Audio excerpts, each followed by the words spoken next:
আমার প্রশ্ন হলো, আপনাদের ইসলাম ধর্মে বহু বিবাহর অনুমতি দেওয়া হয়েছে, কিন্তু আপনি যদি অন্য ধর্ম দেখেন, খ্রিস্টান, হিন্দু ধর্ম, তাদের ধর্মে বহু বিবাহ নেই। কোনো ধর্মগ্রন্থ নেই কোরআন ছাড়া।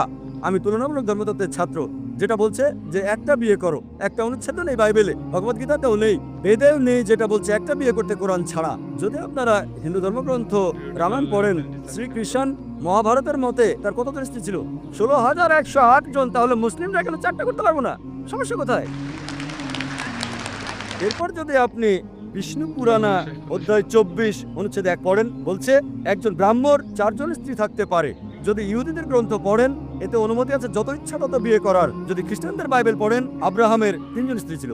সলোমনের কতজন স্ত্রী ছিল? এবার দেখি কোরআন কি বলে। কোরআন বলছে সূরা নিসা অধ্যায় 4 আয়াত 3, তোমাদের পছন্দের মেয়েকে বিয়ে করো 2, 3 বা 4, কিন্তু যদি ন্যায় বিচার করতে না পারো তাহলে একটা।